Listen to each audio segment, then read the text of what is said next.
I got it.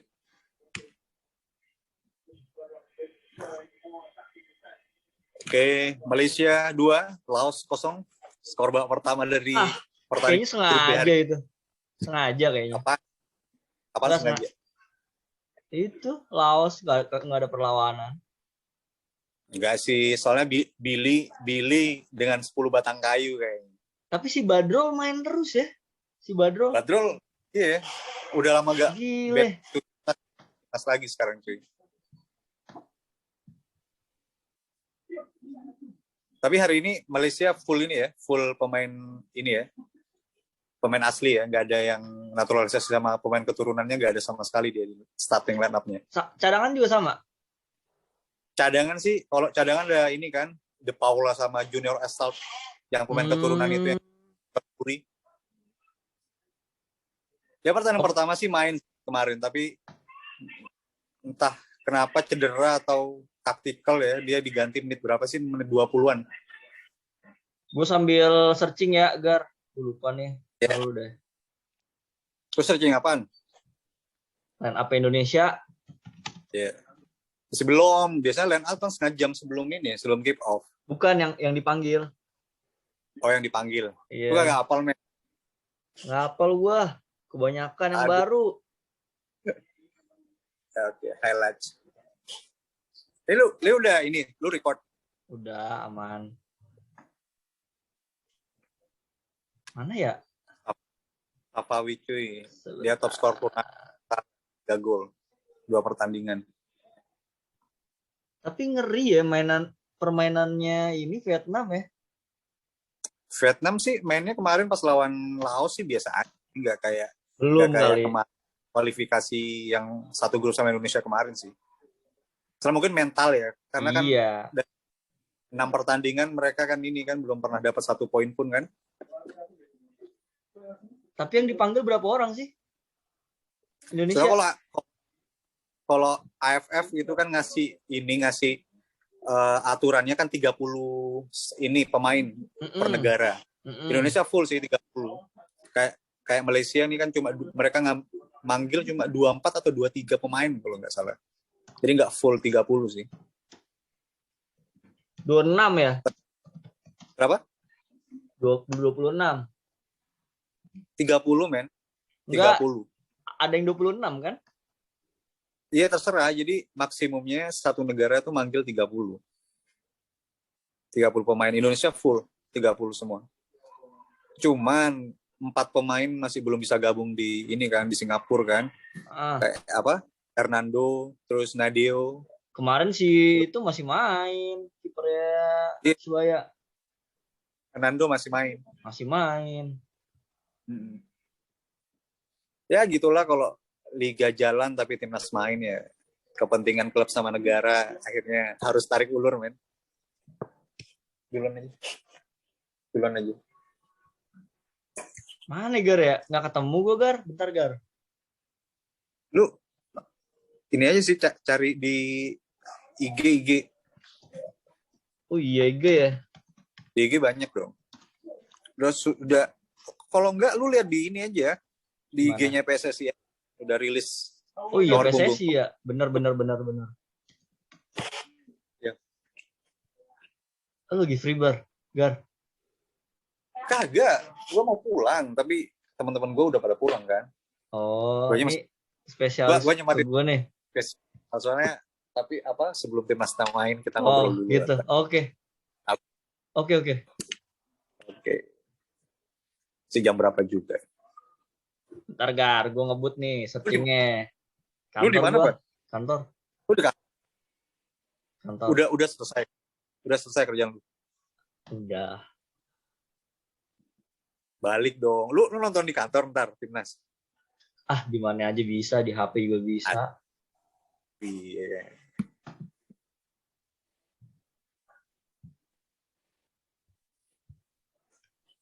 Nih, gue searching ya. Gue searching lagi, gue share.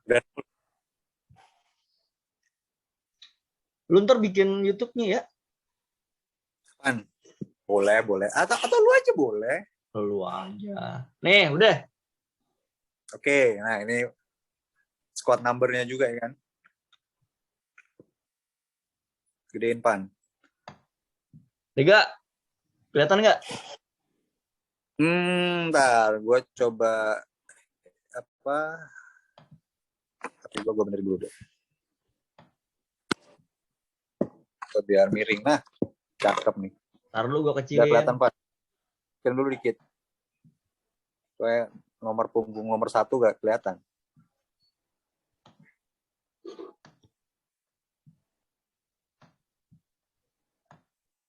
Oke.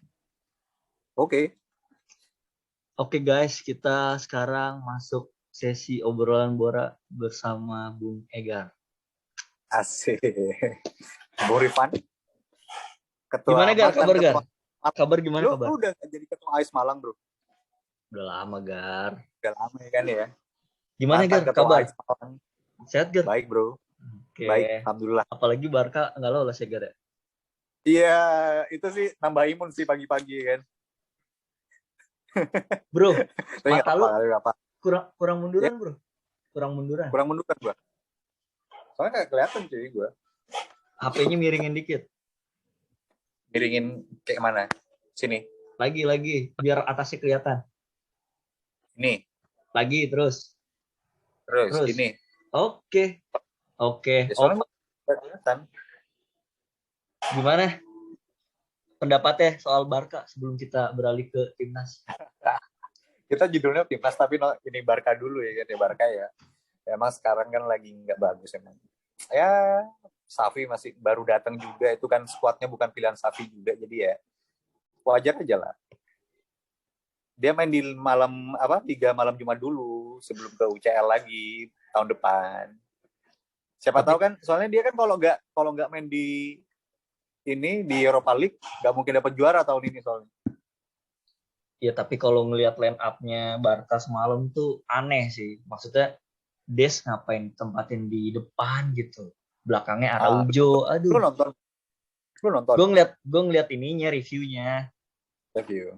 Yalah, bapak-bapak kalau nggak Arsenal main ya nggak mungkin nonton lah, begadang terus kerja. Tapi ini proses sih ya, Barca. Yalah, proses antara transisi ditinggal Messi kan. Ngaruh gak bro ditinggal Messi bro? Kenapa? Ngaruh gak ditinggal Messi? Ngaruh banget lah bro. Lu tahu sendiri Messi udah jadi nyawa permainan selama berpuluh-puluh tahun di situ ya kan. Terus dia pun juga masih ibaratnya kan bukan udah mati banget permainan Messi, masih bagus banget, tapi karena kan ada masalah finansial kan, jadi harus ini yang ngaruh lah secara mentality juga kan, akhirnya mereka kan kepengaruh juga kan. Oke, kita lanjut ke timnas nih. Oke. Nanti malam ya Snell. Nah itu lawan Kamboja, lawan Keisuke Honda. Ya? Lawan Keisuke Honda. Yes. Kalau kata ini sih di media-media Hyundai versus Honda. Soalnya Hyundai kan Korea kan, merek dari Korea. Honda itu dari Jepang. Bro, Indonesia bro. Indonesia itu motor listrik bro. Indonesia produk lokal. Iya. Yaudah kita lanjut ke posisi penjaga gawang. Oke, di sini ada Hernando ya kan, nomor 1 ya kan. Gimana pendapat lu bro? Permuda dari Persebaya. Ini kita bahas satu persatu ya, tapi cepet ya. Iya oke. Menurut gue nih Hernando nih ya, kiper Persebaya pemuda ya kan. Penampilan di Liga 1 sih oke banget kan. Ya layak lah kalau menurut gue masuk timnas, dan juga umurnya juga masih muda walaupun mungkin nggak jadi pilihan utama ya kan. Soalnya buat ini aja sih biar ngerasain jam terbang sama atmosfer Piala AFF dulu kan di timnas senior. Jadi ya menurut gue kalau misal sebagai kiper cadangan sih oke banget dia. Soalnya kan penampilan di Liga juga bagus banget kan. Nah, kita lanjut ke Marco Merauje, Marco Sandi. Marco Sandi. Ini salah satu debutan baru juga. Madura ya? Kan bro ya? Madura kan? Sebelumnya di Madura. Dia sekarang kan di Borneo sekarang. Oh iya, Borneo pindah. Iya. Baru musim ini pindah ke Borneo kan. Ini baru pertama kali juga dia akan ikut timnas senior juga. Walaupun umurnya kalau nggak salah udah umur 28 sih. Dulu sih gue ngeliatnya pertama kali itu di Sriwijaya. Iya, awalnya di Sriwijaya kan. Di Sriwijaya, terus dia pindah ke Madura United. Sekarang dia ke Borneo per musim ini. Dan akhirnya dipanggil timnas. Ya mungkin gara-gara salah satu kebijakan ini juga kan, keterbatasan STY juga buat pemilihan pemain, jadinya kan jadi manfaatin aja kan. Awalnya kan per klub hanya bisa 2 kan, tapi akhirnya kesepakatan akhirnya kan bisa lebih dari 2 ya kan. Iyalah, kepentingan nasional di atas segalanya, bro. Yoi, bro. Percuma kalau ada liga domestik kan muaranya juga ke lokal, ke nasional. Betul, Pak. Kita lanjut kan akhirnya kan juga. Kita lanjut ke back nih dulu nih. Nah, ini back nih sangat mungkin kalau orang-orang yang nggak begitu nontonin Liga Indonesia juga mungkin agak PR juga sih, ini siapa Edo nih? Edo ya kan. Ini kan salah satu back dari Persita Tangerang gitu. Gue aja juga agak ini sih ya, agak asing juga sih sama nama ini kan. Cuma mungkin kalau ngomongin soal Edo ini mungkin berkat tangan dinginnya Widodo kayaknya. Widodo ya, Coach Widodo ya. Salah satunya. Nah, ini Ryuji nih. Nah, Ryuji nih. Mantan pemain Penang ini. Ini sebenarnya pemain mana nih? Penang atau Persija nih, bro? Kalau sekarang dia sebenarnya dibalikin lagi ke Persija, cuma kan statusnya masih free transfer kan. Soalnya kan Liga Malaysia kan habis selesai loh. Tapi kan emang pinjaman, jadi harus balik lagi ke Persija. Menurut gua harusnya dia gak usah balik lagi ke Persija sih, bro. Udah enak-enak main di luar, abroad aja dia. Gak, dia mau ngerasain juara, bro. Ngerasain juara di mana? Di Indonesia? Iyalah, mau Persija. Lanjut kita ke 2 nama nih langsung nih. Rizky Ridho, Evan Dimas. Menurut lu gimana? Gimana? Kita lanjut ke 2 nama, Rizky Ridho sama Evan Dimas. Rizky Ridho sama Dimas ya. Dua-duanya produk Persebaya kan ya. Satunya tapi udah gak main di Persebaya nih. Nggak pernah main di Persebaya malah. Kenapa? Tidak pernah main di Persebaya malah. Persebaya ini ya, kalau Persebaya asli. Dulu Persebaya IPL juga. Persebaya yang lama gak sih? Iya. Cikal bakal Persik Ubar berubah menjadi Bayangkara. Bayangkara kan, awalnya main di situ kan. Ya harus Ridho back muda tangguh, bro. Menurut gue ya cocok, pas banget sih. Karena dia emang dari postur juga bagus banget, badannya juga ini kan sebagai back bagus banget, dan usianya juga masih muda 19 tahun. Jadi gue rasa pilihan yang sangat baik juga. Soalnya juga di Persebaya dia jadi pilihan utama juga kan. Duet sama Arif Satria ya kan. Iya. Kalau Evan Dimas ya gak usah diraguin lagi lah, salah satu motor serangan Indonesia dari tahun sekarang debut. Ini sekarang nanya ke pemain kuncinya deh. Pemain kunci Indonesia tuh siapa sih sebenarnya? Kuncinya? Menurut gue sih kuncinya semuanya sih. Karena menurut gue nama juga sepak bola permanen tim ya kan. Kalau nggak satu pemain ini flop juga nggak baik juga sih. Tapi tetap ada namanya kan, juara pasti ada satu kan. Jadi gue kalau harus milih pemain kunci ya kan, di sini sih menurut gue yang paling ini sih menurut gue sih sebenarnya Egy sih. Tapi Egy kan masih belum tentu main ya kan. Kabarnya kan katanya kalau misal dia main pun nanti di ini kan ketika kalau semifinal kan. Yes. Soalnya masih klubnya di Slovakia kan, FK Senica itu kan masih tarik ulur. Egy di sana pemain yang sangat ini toh, yang sangat dibutuhkan sama tim. Lo ada pendapat gak soal Iqbal Nevo sama Fahrudin yang dipanggil? Nah, menurut gue ya kan, kalau Iqbal Nevo sama Fahrudin, menurut gue sih kalau Fahrudin sih masih oke aja sih. Soalnya dia juga udah senior dan posturnya sebagai back juga bagus. Kalau Iqbal Nevo sih menurut gue sih kayaknya, gue sih ini yang namanya juga pendapat ya, ada pro dan kontra gitu kan. Menurut gue sih kurang ini aja sih, kurang pas aja sih kalau Iqbal Nevo, karena mengingat umurnya juga udah tua banget ya kalau sebagai ukuran pemain bola 35 ya. Dan juga di situ udah ada Fahrudin, dan apalagi nanti ada ini kan pemain yang di nanti. Nah, ini gue langsung ngomongin aja ya 2 orang ya. Pemain keturunan nih, Elkan Baget sama Ezra Valian. Menurut lu gimana?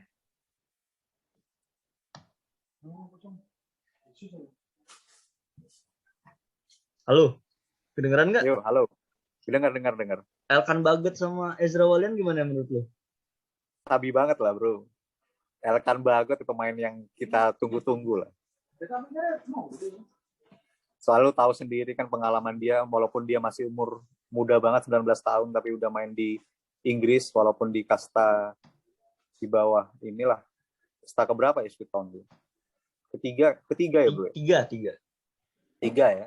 Tapi kan dari sana kan emang dari segi fasilitinya, dari segi latihan pressernya juga udah Liga Inggris kan, lu tahu sendiri. Jadi ya lu lihat kemarin pas lawan Afghanistan gitu kan, Elkan dominan banget kan. Setelah dia keluar cedera, lini belakang Indonesia kan agak PR juga kan.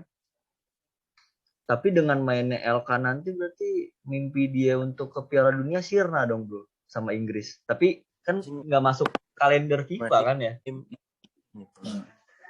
Pan, bentar Pan. Online. Tapi bis ngurus atau rencana kabupaten bis mlebu IMB. IMB ini di rumah tua tapi bis diurus bis di gambar dan sebagainya. Nyeluk percepatan misalnya. Karena ini saya tahu apa tuh PPND. PPNDC ya. PPNDC ya. Tahu apa ya? PPND terus dilampiri. Gile. Sorry bro. Sarjana politik ngeri. Apaan?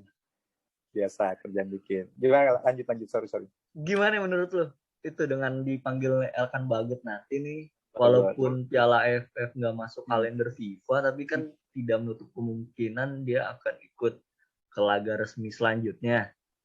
Berarti kan memupus harapan dia untuk main bersama timnas Inggris nih kalau dipanggil. Sama halnya dengan Audero, Emil. Yang bapaknya udah bilang mimpi kali.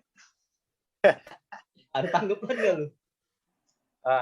Enggak, gue sedikit informasi aja ya kan. Elkan Bagot udah resmi jadi WNI bro. Dia udah kemarin pas pulang ke Indonesia udah dapat KTP dia. Ya, jadi dia udah resmi dan juga Piala AFF ini udah masuk kalender FIFA Match A.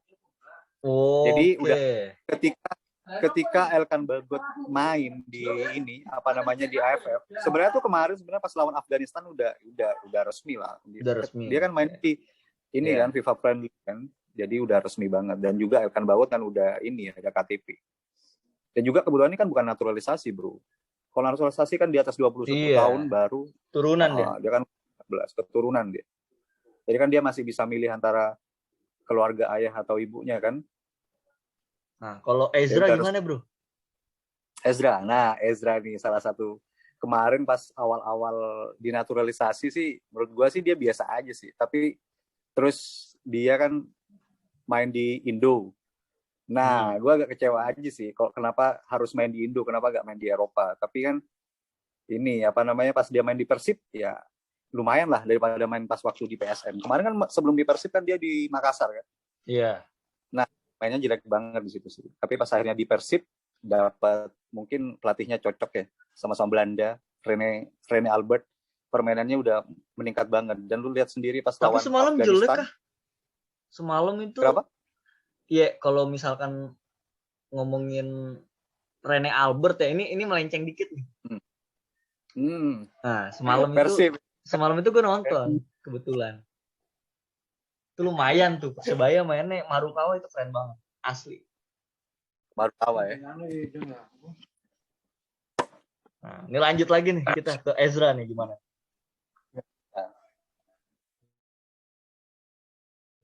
Dan Ezra ya? Ezra ya menurut gue sih instingnya kemarin pas lawan Afghanistan sih paling bagus ya. Shootingnya daripada ya lu kemarin striker yang di ini kan Yudo sama Dedik kan.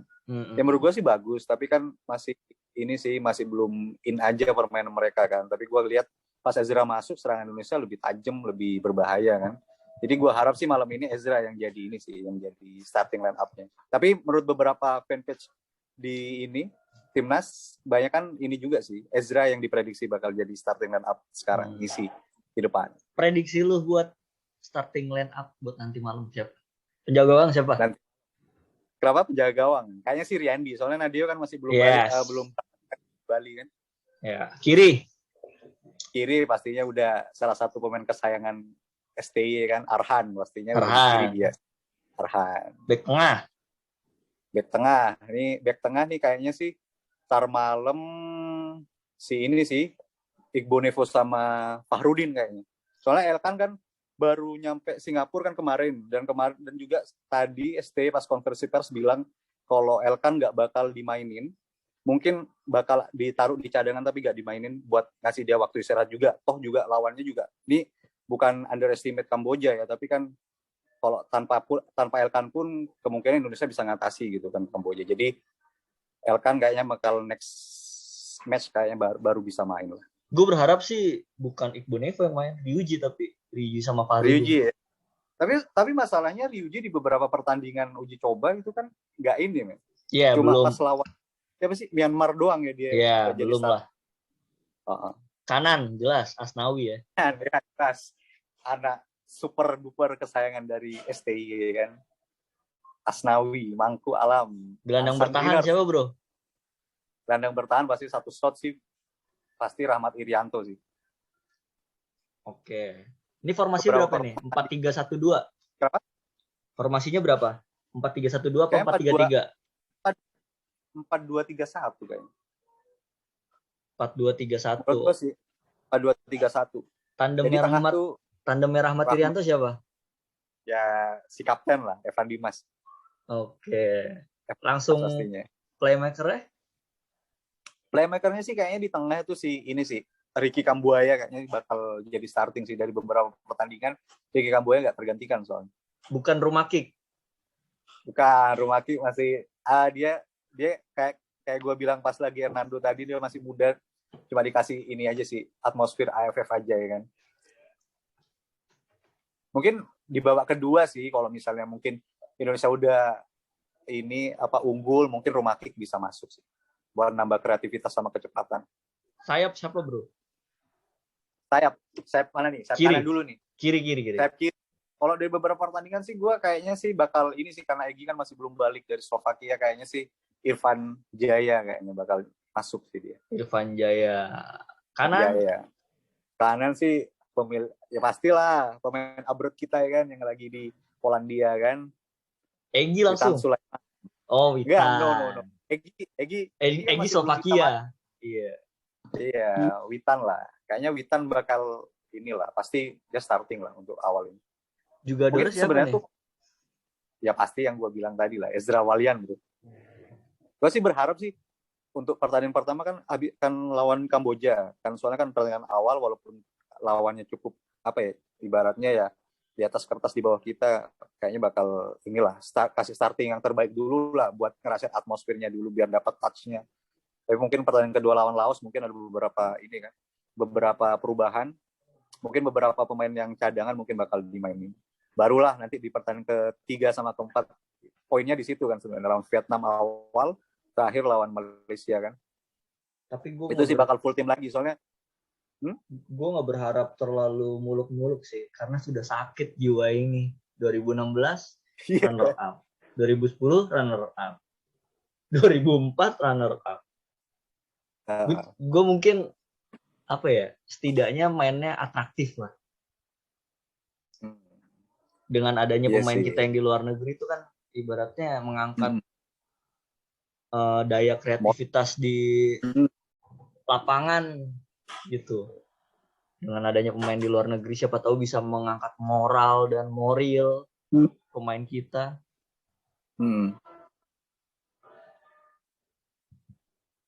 Ini lanjut bro, kita lihat ke grup A. Klasmen. Ya. Kelihatan nggak? Grup A ya kan? Kelihatan, jelas. Singapura. Ada tanggapannya ya bro, Singapura bro, tuan rumah. Singapura tuan rumah. Kalau lihat dari klasemen sementara ini gue nggak kaget sih, udah sesuai dengan predik aja sih, bakal mulus ya Singapura Thailand kayaknya. Soalnya Filipina juga walaupun pemainnya rata-rata naturalisasi dan pemain keturunan juga permainannya semalam juga gak begitu istimewa banget. Jadi kayaknya Thailand Singapura karena diuntungin sama jadi tuan rumah. Thailand ya lu tahu sendirilah, salah satu raja sepak bola Asia Tenggara yang secara tradisi nggak bakal kesusahan lah kalau hanya lewati fase grup. Gue ada tanggapan sih soal Filipina. Menyayangkan aja Neil Etheridge kagak dipanggil. dan tidak bisa berangkat. Itu aja sih. Sama satu lagi nih. Siapa? Thailand. Ini Chanatip Songkrasin nih baru datang ternyata. Iya, sama Teraton kan baru kemarin. Teraton Matan juga sama. Iya, baru balik dari Jepang. Ada tanggapannya gak bro soal dua pemain itu bro? Wah, itu sangat-sangat menarik ya kan. Berarti kalau kemarin kan biasanya kayak tahun-tahun sebelumnya, tahun 2018 Thailand bilang kalau AFF ini nggak begitu menarik buat mereka kan. Akhirnya beberapa pemain inti kayak kemarin kan sebenarnya kayak kiper utama mereka Kawin Tatshanaman kan nggak dipanggil dari Belgia kan. Tapi untuk edisi kali ini akhirnya mereka full team. Semua pemain abroad kayak Kawin, Chanatip, terus si Teraton akhirnya dipanggil lagi. Mungkin hegemoni Thailand kan di Asia Tenggara sangat kuat kan. Terus beberapa tahun terakhir ini Vietnam melejit banget kan setelah dipegang Park Hang-seo. Jadi kayaknya mereka pengen ngebalikin bahwa siapa raja Asia Tenggara sebenarnya, mungkin seperti itu. Tapi gue harap sih tetap Indonesia. Lanjut kita ke grup B karena durasi nih bro. Oke bro. Kita lihat Malaysia lagi. Nah ini sementara Malaysia unggul 2-0 ya. Malaysia unggul 2-0. Laos. Ya agak kaget lah. Emang di atas kertasnya Malaysia harusnya menang mudah lah. Laos. Tapi ada tanggapannya gak bro soal pendapatnya Safi Salih yang mengatakan bahwa Indonesia banyak dihuni pemain muda, kayaknya gampang deh, gak terlalu jauh kok melangkahnya. Ada tanggapan bro? Tanggapan gue sih ya sah-sah aja kan. Salah satu legenda Malaysia bilang kayak gitu, is okay lah. Tapi kan kita tahu sendiri kemampuan pemain muda Indonesia gak main-main lah. Soalnya lu tahu sendiri kan pemain mudanya itu kan udah jam terbangnya udah tinggi. Sebelumnya mereka tuh kan udah diturunin di kualifikasi Piala Asia yang kita sangat hancur-hancuran. Ya is okay karena kan memang pemain muda kan akhirnya, tapi mereka ada pengalaman bertanding dengan para pemain senior dan juga beberapa juga kemarin pas AFC kualifikasi AFC U23 mereka lawan Australia dan permainannya sangat menghibur menurut gua kan. Jadi ya kita lihat aja, apalagi sekarang dicampur dengan beberapa pemain senior. Jadi ya salah satu sesuatu yang baik lah antara senior dan junior. Senior baik, juniornya juga sangat-sangat baik karena sudah ditempa oleh pertandingan resmi yang kompetitif kemarin. Gue harap sih Indonesia bakal melaju jauh lah. Kalau menurut lo nih, di grup B ini seberapa kompetitifnya sih dengan adanya Malaysia, Vietnam? Kita hitung langsung 3 tim aja lah, Malaysia, Vietnam, Indonesia. Indonesia. Ini menurut lo gimana nih grup ini nih? Menarik banget lah. Ini salah satu grup neraka soalnya daripada dari grup A. Kalau dari grup A kita udah bisa lihat sih. Bakal secara ini ya Singapura sama Thailand yang bakal lolos, cuma tinggal cara ngerebutin ininya aja sih, juara grup aja sih. Tapi kalau di grup B agak PR soalnya ada 3 tim besar yang berkumpul jadi satu grup. Tapi sih gue berharap tetap Indonesia sama Vietnam kayaknya sih. Kalau dari permainan, sebenarnya kalau permainan Vietnam kemarin pas lawan Laos sih biasa aja karena mungkin pertandingan pertama mereka tahu cuma hanya lawan Laos, jadi nggak begitu terlalu ini. Toh kemarin malam juga pemain kunci mereka kan Nguyen Quang Hai juga mainnya di babak kedua kan, nggak langsung jadi starting line up.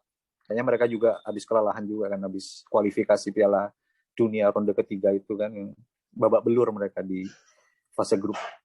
Prediksi lu Vietnam atau Indonesia atau Malaysia yang ibaratnya runner up-nya ataupun yang lolos lah? Lolos. Gue kalau harus milih runner up juara grup sih agak susah sih, tapi gue prediksi sih mungkin prediksi gue yang bakal lolos Indonesia sama Vietnam sih. Semifinal. Malaysia sih semifinal menurut lu gimana? Semifinal ini menarik nih. Semifinal. Jangan kita melangkah ke final dulu. Semifinal dulu. Semifinal, lu tahu sendiri semifinal, ketika udah ngomongin semifinal itu udah tim-tim kuat semua. Secara kekuatan pasti tipis-tipis lah. Hanya yang bedakan mungkin mental bertanding mereka. Kalau skill Asia Tenggara kayaknya sama aja sih. Kalau Indonesia gak bakal kalah masalah skill. Tapi mungkin secara mentality aja sih. Bakal gimana cara mental mereka bertanding melawan lawan-lawan. Apalagi kalau secara postur juga Indonesia sih agak di bawah sih kalau misalnya harus ketemu lawan Singapura, Thailand, secara postur mereka lebih tinggi gitu kan. Tapi STY gua yakin dengan sama STY yang mengandalin fisik udah salah satu diperbaiki, stamina-nya 90% sih gua yakin Indonesia bakal bersaing, bro. Gue ngarepnya sih semifinal ketemu Thailand. Gue sih siapa aja sih, karena gue yakin tim terbaik harus melawan tim terbaik juga. Jadi gue nggak masalah lu mau lawan Singapura, lawan Thailand juga nggak ada masalah. Ya, karena lawan terberat lu sebenarnya diri lu sendiri. Nah itu dia, bro, cakep lu. Kata-kata lama banget gue nggak dengerin itu. Tapi kalau gue ngelihat timnas sekarang ya, emang rata-rata tuh umurnya 23,7 tahun. Gue baca. Nah, sama Kambodia. Yang gue menyayangkan nih, tidak dipanggilnya Rico Simanjuntak, bro. Rico, kalau gue sih Rico nggak dipanggil pun is oke lah. Soalnya sayap-sayap Indonesia udah sangat bagus sih. Lu ada Witan, ada Egy, ada Irfan. Menurut gue udah cukup sih. Tapi kalau Spaso gimana, bro? Spaso ini on fire banget kan di Liga 1. Tapi mungkin lagi-lagi kan ya, tim pelatih lebih paham, lebih tahu kebutuhan tim mungkin ya. Mungkin STY kan lebih ini kan tipenya lebih suka pemain atau striker yang mobile, yang bisa mau jemput bola ke bawah. Gak cuma hanya di depan. Kalau Spaso kan memang tipenya tipe striker finishing kan. Jadi dia menunggu di depan, dapat bola, boom, langsung cetak gol. Tapi STY mungkin harus lebih suka karena dia orang Korea Selatan kan. Jadi dia lebih suka etos kerja yang harus benar-benar ngebantu tim. Jadi makanya akhirnya kenapa harus Yudo dan Dedik yang lebih dipilih karena mereka lebih punya kengototan ini ke bawah. Soal Dedik nih. Ini masih menjadi perdebatan sih karena Dedik tuh sehabis cedera kalau tidak salah. Dan sebenarnya di Arema itu masih ada M. Rafli. Yang ibaratnya itu ya memang 11-12, tapi untuk sekarang M. Rafli cukup menjanjikan untuk dipanggil ke timnas. Menurut lu ada dapat ya soal ini? Menurut gue sih ini nggak terlepas dari kebijakan ini sih antara dealan PSSI dengan klub-klub di Liga 1 kan. Sebenarnya kan kenapa Rafli juga beberapa uji coba sering dipanggil sama STY juga kan. Akhirnya kayaknya mungkin STY cocok juga sama Rafli. Tapi mungkin kebutuhan tim Arema juga yang sangat butuh Rafli di Liga 1, akhirnya mereka harus tetap jaga pertahanan Rafli, akhirnya diganti mungkin salah satu antara Yudo dan Dedik akhirnya. Ya kita nggak tahu lah, tapi ya menurut gue sih kayak gitu sih, karena kan ada kebijakan setiap pemain setiap klub hanya boleh melepas 2 pemain. Itu sih dilemanya STY. Oke, terima kasih Bung Egar Sinuraya, silakan melanjutkan pekerjaannya kembali. Ini mungkin kita agendain setiap 2 minggu sekali atau seminggu sekali ya buat AFF ini ya. Step ini aja, bro, setiap Indonesia mau tanding aja. Oke, berarti abis ini tanggal 9. Beberapa. Ya. Tanggal 9 sama tanggal berapa lagi, bro? Gue sih kalau lihat jadwal sih nggak hapal sih gue, nanti gue lihat aja lah. Oke. Nanti kita agendakan lah. Pokoknya bahas kita nih soal Indonesia dulu. Kita berdoa, mendukung dari layar kaca untuk Indonesia. Setidaknya melangkah lebih jauh lagi dari sekedar runner-up. Yes, betul sekali. Itu harapan seluruh rakyat Indonesia. Sampai jumpa. Sampai bertemu lagi Bung Egar. Oke, thank you Rifan. Ciao.